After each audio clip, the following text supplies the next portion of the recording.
நீங்கள் தவறவிட்ட எபிசோடுகளை இப்பொழுதே காணுங்கள். உங்கள் தந்திவன் யூடியூப் சேனல் மற்றும் தந்திவன் ஆப்பில் முற்றிலும் இலவசமாக.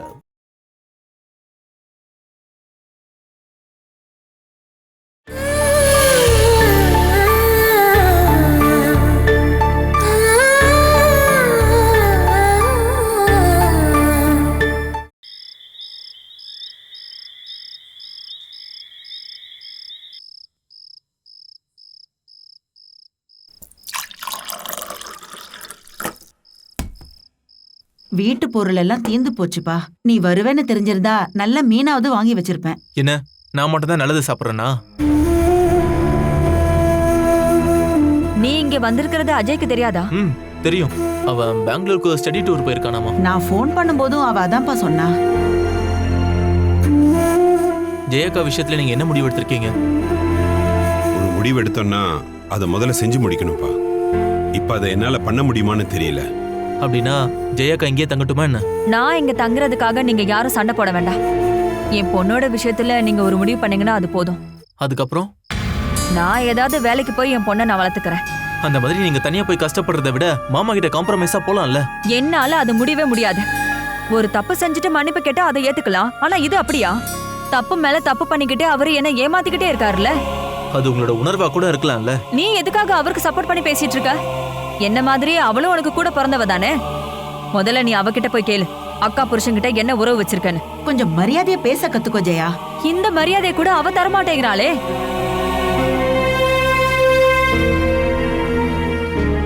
நான் ஒரு விஷயம் சொல்றேன். முடியாத புருஷனை கூட்டிக்கிட்டு வாடகை வீட்டுல கஷ்டப்படுற பாலாவுக்காக நீங்க எல்லாரும் சென்டிமெண்டா பேசுறீங்கன்னு தெரியுது. நானும் நம்பிட்டு தான் இருந்தேன். அந்த நம்பிக்கை நேத்தே பாழா போயிடுச்சு. என் வாழ்க்கையில இருக்கிற ஒரே ஒரு எதிரி அது பாலாதான்.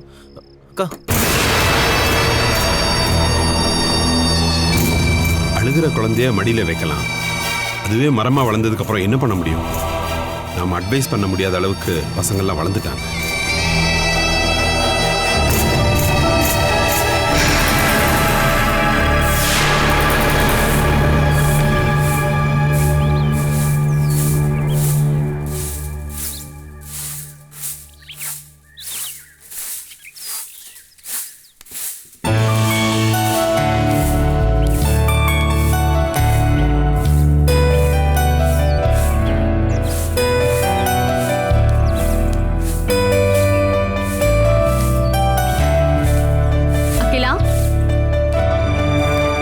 இப்பதான் நீங்க வாசல்ல கூட்டுறீங்களா? வாசல்னு தனியா சொல்ல முடியாதுல்ல, இது எல்லாமே வீடோட பாகம் தானே. நாளை வரும்போது இதெல்லாம் பண்ண சொல்லலாம்ல. மத்தவங்களுக்கு எந்த கஷ்டத்தையும் கொடுக்க கூடாதுன்னு தான் என்னுடைய ஆசை. பையன் இங்க நாளை கூட விளையாடிட்டு இருக்கான். நான் கூப்பிட்டு ரொம்ப நாள் ஆகியும் அகிலா எங்க வீட்டுக்கு வராததுனால இன்னைக்கு டைம் ஒதுக்கிட்டு நானே இங்க வந்துட்டேன். இப்படி நம்ம 2 பேரும் அடிக்கடி பார்த்து பேசிட்டு இருந்தா தானே நம்ம ஃப்ரெண்ட்ஷிப் வளரும். நான் உங்களோட ஹஸ்பண்ட கொஞ்சம் பார்க்கணுமே. அது தூங்கிட்டு இருக்காருன்னு நினைக்கிறேன். இந்த சமயத்துல தூங்கினா எப்படி? சரி வாங்க நம்ம எழுப்பிடலாம். சமையலி, நீங்க அவர்கிட்ட எந்த தேவையில்லாத விஷயத்தையும் பேசாதீங்க. கொஞ்ச நாள் இப்படி அவர் கட்டில படுத்துட்டு இருக்கிறதுனால மற்றவங்கள பார்த்து பேசுறதே அவருக்கு பிடிக்காம போயிடுச்சு. அதனால சமையலியை பார்க்கும்போது அவர் எப்படி பேசுவாருன்னு அதை நினைச்சு நீங்க ஒன்னும் டென்ஷன் ஆகாதீங்க. ஏற்கனவே அவரை பத்தி லாலி என்கிட்ட சொல்லியிருக்காங்க.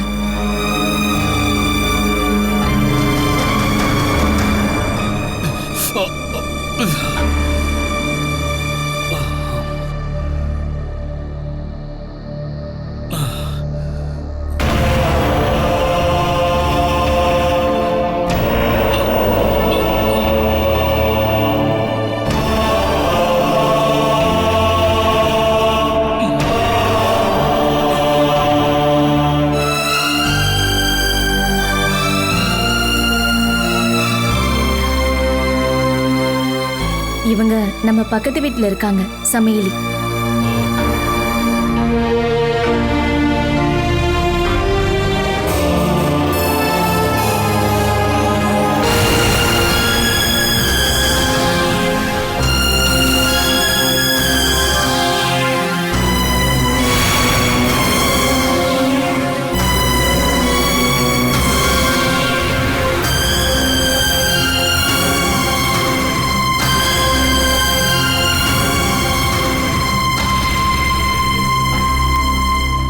என்ன கண்காட்சி பொருளாடி?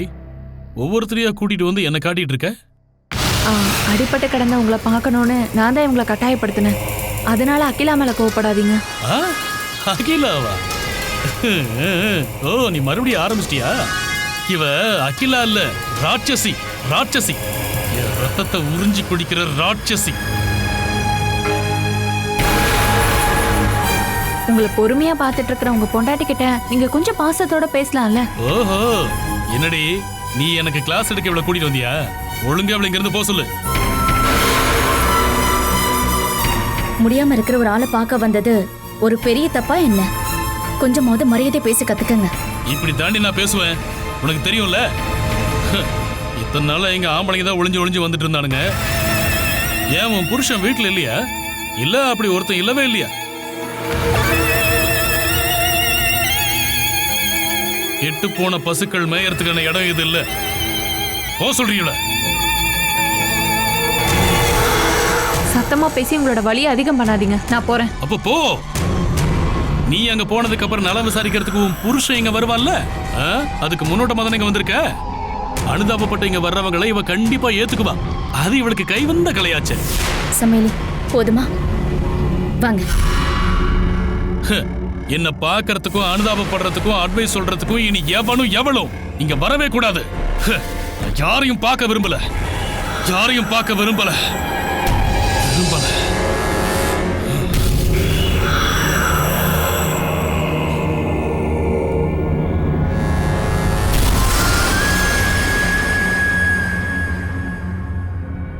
சமையலி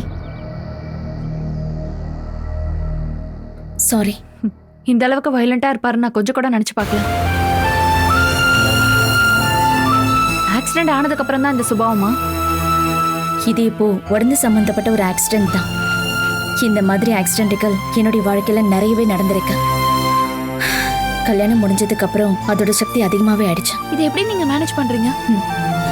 நம்ம உடம்புக்குள்ள காயங்கள் ஏற்படும் போது அந்த வலியை போக்குறதுக்கு ஒரு மருந்து இருக்கும்ல, அதான் இப்ப என்னுடைய வாழ்க்கையிலையும். பலரும் கேட்டிருக்காங்க, இப்படி ஒரு மனுஷன் கூட எப்படி வாழ்ந்துகிட்டு இருக்க, நீ விவாகரத்து பண்ணலாமேன்னு. அகிலாவோட ஃபேமிலி எல்லாம் அப்பா, அம்மா, அக்கா, அண்ணன், தம்பி எல்லாருமே இருக்காங்க. ஆனா இப்ப யாரும் இல்ல. யாரும் இல்லாத அனாதன் கேள்விப்பட்டிருக்கீங்கல்ல, அந்த மாதிரி தான் நான். முதல் கோணல் முற்றிலும் கோணல்னு சொல்லுவாங்கல்ல, என் வாழ்க்கைக்கான தொடக்கம் கோணலா போயிடுச்சு. வரதட்சணை தொகை கம்மியா இருந்ததுக்காக ஃபேமிலியை எதிர்க்க முடியாது அப்படின்னு உயிருக்குற காதலிச்சு என்ன ஒருத்தன் விட்டுட்டு போயிட்டான். என்னுடைய வாழ்க்கையில தோல்வி ஆரம்பிச்சது அங்கிருந்து தான். அப்படி ஒரு பாஸ்ட் இருக்கா அகிலாக்கு? ஏதோ ஒரு பணக்கார பொண்ணை கல்யாணம் பண்ணிக்கிட்டு அந்த ஆள் சுகமா அங்க வாழ்ந்துகிட்டு இருக்காராமா. அன்னைக்கு அவர் மட்டும் ஸ்டடியா இருந்திருந்தாருன்னா என்னுடைய வாழ்க்கை இன்னைக்கு நரகத்துக்கு போயிருக்காது.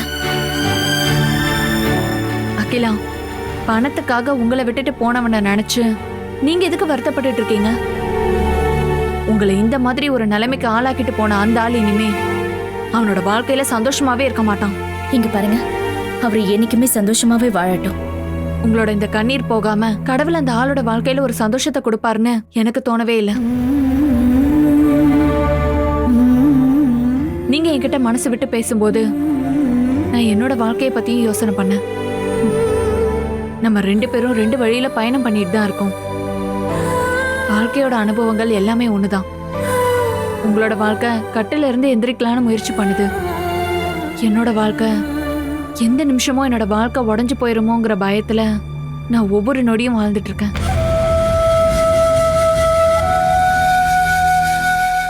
நம்ம 2 பேருக்கும் சமமான சோகம்தான். பக்கத்து பக்கத்து வீடுகள்ல வசிக்கிற, சுயநலத்தை விட்டு கொடுக்கிற சமமான பெண்மணிகள்.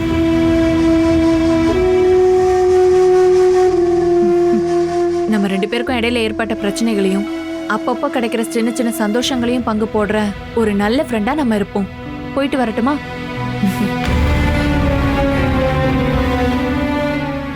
அகிலா இப்ப எங்கேயோ வேலைக்கு போயிட்டு இருக்கிறதா சொன்னீங்களே, என்ன வேலை?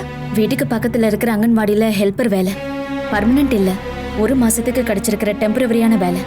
அதுக்கப்புறம் தெரியல. நான் ஹெட்டா இருக்கிற ஒரு கவர்மெண்ட் யூனிட்டை பத்தி உங்ககிட்ட சொல்லியிருந்தேன்ல, அந்த யூனிட்ல ஒரு ஸ்வீப்பர் வேலை இருக்கு. வேலை எதுவா இருந்தாலும் பிரச்சனை இல்லை சமையலி, வாழ்க்கை தான் பிரச்சனையே. வேலை எதுவா இருந்தாலும் அங்கன்வாடி ஹெல்ப்பர் வேலை சம்பளத்தை விட அதிகமா இருக்கும்ல, அது போதும். அப்பனா ஹெல்ப்பர் வேலைக்கு வரலன்னு சொல்லிருங்க. நீங்க நாளைக்கே வேலைக்கு வந்துடலாம். ம்.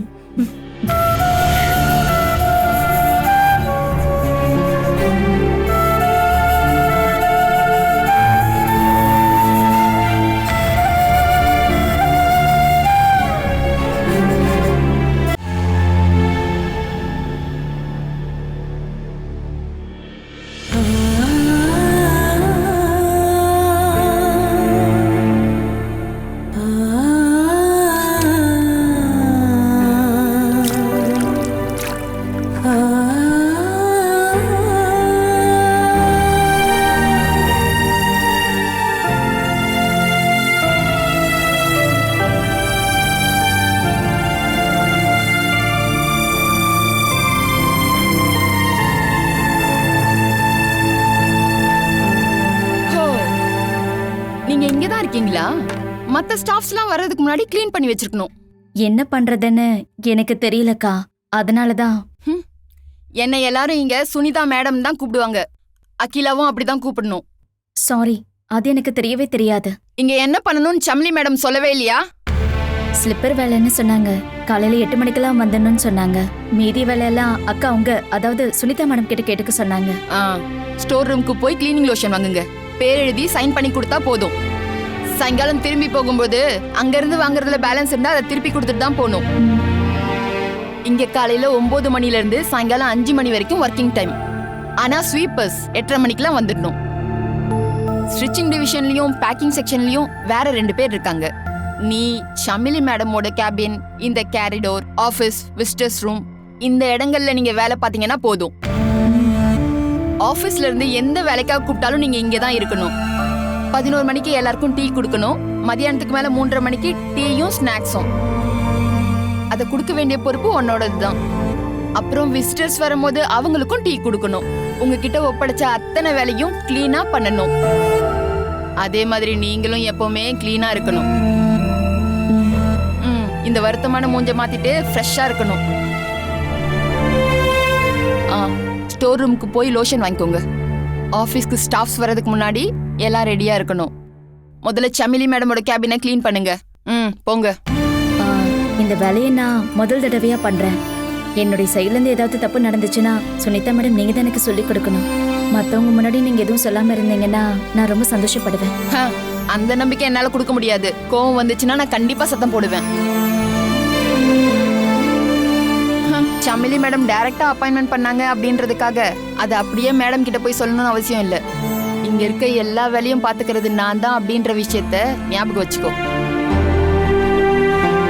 இன்னைக்கு உங்களோட ஃபர்ஸ்ட் டேவா இருக்கிறதுனால நான் உங்களை ஒன்றும் கட்டாயப்படுத்தல. ஆனா நாளைக்கு 9 மணிக்கு முன்னால இந்த எல்லா இடத்தையும் கிளீன் பண்ணி வச்சுக்கணும். புரிஞ்சுதுல்ல?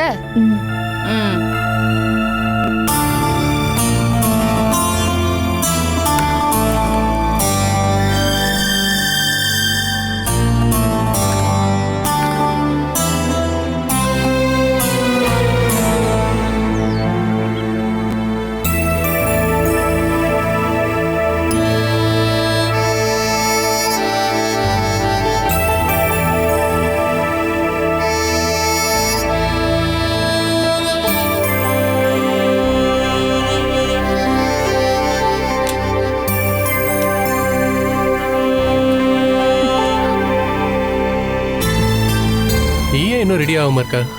உன்ன கம்பெனி கூட்டிட்டு போவதா நான் வெயிட் பண்ணிட்டு இருக்கேன். என்னன்னே தெரியல, ரொம்ப டயர்டா இருக்கு, தலைவலியா இருக்கு. ஹாஸ்பிட்டல் போணுமா? நாளையே கூட்டிட்டு போ.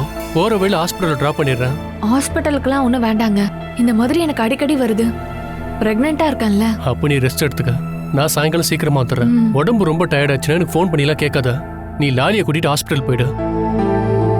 சூரஜ், என்ன கம்பெனில கொண்டு போய் விடுறதா சொன்னீங்களே, ஒரு ஹெல்ப் பண்றீங்களா? இன்னைக்கு கம்பெனில ஸ்டாஃபோட சேலரி டேட்டு. பேங்க்ல இருந்து கேஷ் எடுக்கணும். செக்கை நான் சைன் பண்ணி என் டேபிள்ல இருக்கிற டிராயர்ல வச்சிருக்கேன். ஆனா கீ என்கிட்ட இருக்கு. சூரஜ், போற வழியில கம்பெனிக்கு போய் என் கேபின்ல இருக்கிற செக் லீஃப் எடுத்து கொடுத்துறீங்களா? டோட்டலா எவ்வளவு பணம் வேணுங்கிறத அக்கௌண்டன்ட் சுனிதா சொல்லுவாங்க. அந்த அமௌண்ட் எழுதி கொடுத்தீங்கன்னா போதும். ஓகே, நான் கொடுத்துறேன். 1 நிமிஷம், நான் இப்ப வந்துடுறேன்.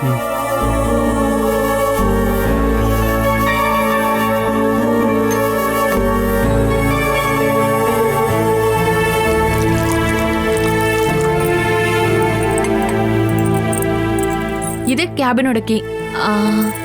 இது அந்த டிராயரோட கீ. செக் லீஃப்ல அமௌண்ட் எழுதி கொடுக்கணும், அவ்வளவுதானே? அங்க போனதுக்கு அப்புறம் என் கையால ஸ்டாஃபுக்கு சம்பளம் கொடுக்கணும்னா நீ சொல்லக்கூடாது, புரியுதா? இப்போதைக்கு இதை பண்ணா போதும். நான் சுனிதாக்கு ஃபோன் பண்ணி சொல்லிடுறேன். சரி, நல்ல ரெஸ்ட் எடுத்துக்க. நான் போயிட்டு வந்துடுறேன்.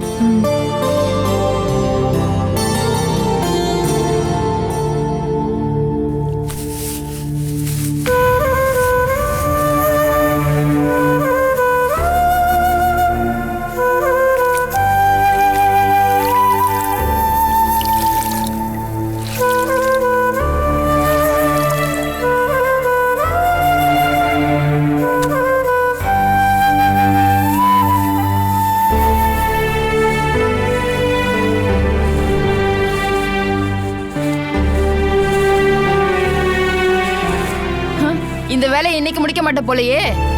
நீ வேலை செஞ்சன்றதை காட்டுறதுக்காக இப்படி மாப்ப சும்மா தொடச்சா போதாது. பாரு, தர நல்லா கண்ணாடி மாதிரி தெரியணும். எந்த இடத்துலயும் அழுக்கோ தூசியோ தெரியக்கூடாது. ஆமா, இது நீ தானே தொடச்ச?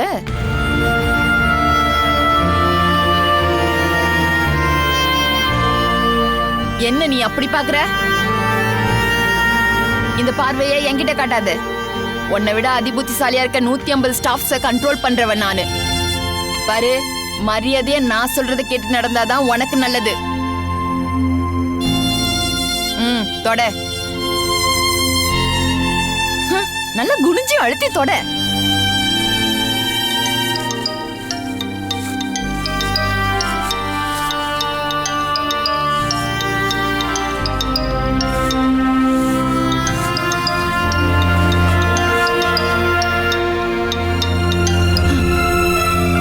சொல்லுங்க மேடம். ஐயோ, உங்களுக்கு என்னாச்சு? நாங்க வரட்டுமா மேடம்? கிளம்பி இருந்தாருன்னா அவர் இங்க வர டைம் ஆகும். நான் கம்பெனியோட ஃப்ரண்ட்ல நின்னு பாக்குறேன். Okay madam. சரி.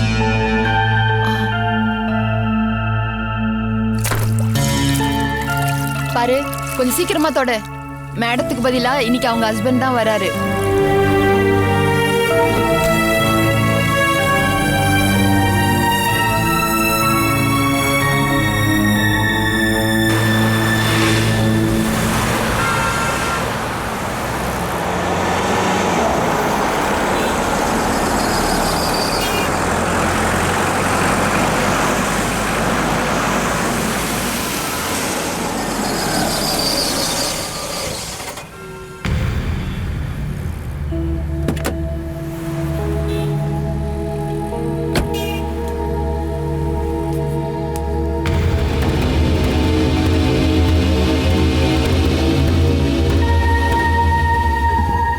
சமிலி மேடம் ஃபோன் பண்ணிட்டு இப்பதான் கட் பண்ணாங்க.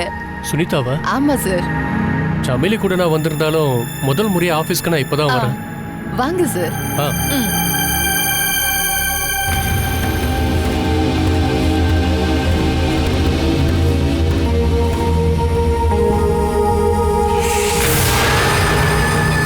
இது மல்டிநேஷனல் கம்பெனி செட்டப் மாதிரியே இருக்கு. இங்க தைக்கிற ரெடிமேட்ஸ்லாம் 4 நாடுகளுக்கு எக்ஸ்போர்ட் பண்ணிட்டு இருக்கோம். இடையில யாரும் பார்க்காததுனால டவுன் ஆயிடுச்சு. இல்லனா இப்ப பண்றதை விட அதிகமான ப்ரொடக்ஷன் பண்ணிட்டு இருந்திருப்போம். அங்கதான் சார் கேபின்.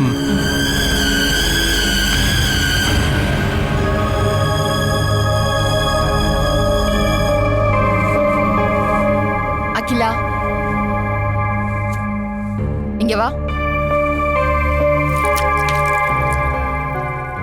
சொல்லுங்க மேடம். சீக்கிரமா போய் டீயை போட்டு எம்டியோட ரூமுக்கு கொண்டு வா. வந்திருக்கிறது சமிலி மேடமோட ஹஸ்பண்ட். சரிங்க மேடம். அப்புறம் கையை நல்லா வாஷ் பண்ணிட்டு தான் டீயை கொண்டு வரணும்.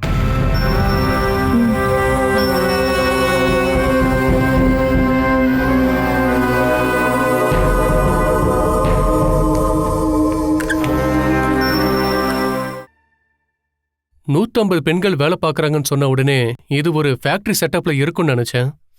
ஸ்டிச்சிங் டிவிஷனும் பேக்கிங்கும் இந்த பில்டிங்கோட பேக்ல தான் சார் இருக்கு. நம்ம அங்க போலாமா சார்? நான் ஒரு விசிட்டரா தான் இங்க வந்திருக்கேன். சமிலி என்கிட்ட ஒரு வேலை சொன்னாங்க, அதுக்காக தான் இங்க வந்தேன். சார் உட்காருங்க. இது எம்டியோட சீட் தானே? மேடத்தோட சீட்டு உங்களுக்கும் சேர்ந்தது தானே? இதுல எனக்கு எந்த பங்கும் இல்லை. அமௌண்ட் எவ்வளவு எழுதணும்? 3 lakhs. ஓ, ஒரு மாச சேலரிக்கு 3 லட்சம் வேணுமா? போதாது சார். டோட்டல் சேலரி 15 லட்சம் ரூபாய். ஓ ஸ்வீப்பருக்கும் பீஸ் ஒர்க்ல வேலை பார்க்குற 35 பேருக்கான சேலரி அமௌண்ட் தான் இது.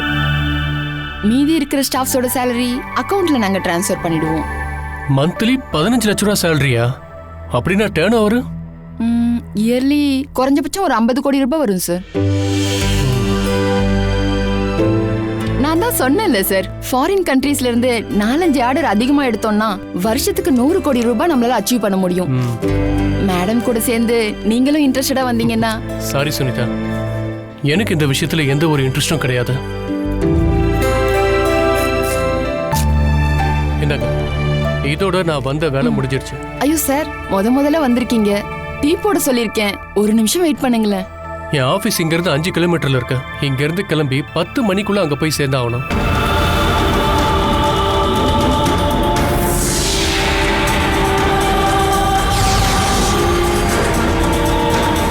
அப்படின்னா ஓகே. ஓகே சார், நான் அப்போ கிளம்புறேன். Okay sir.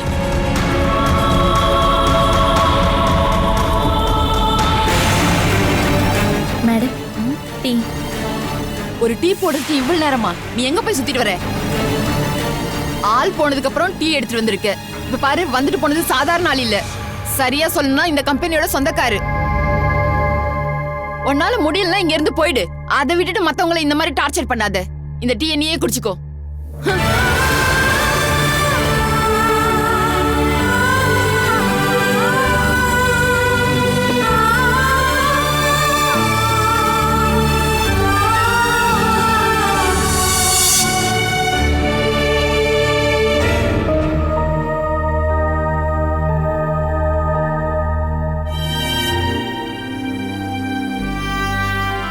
உன்னோட அப்பாவுக்கு நம்மளை பத்தி யோசிக்க நேரமே இல்லை.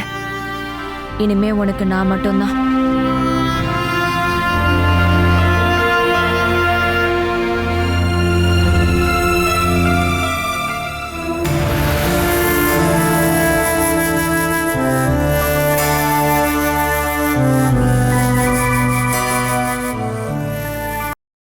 Catch us on TV, Thandivan app, thandivan.com and YouTube.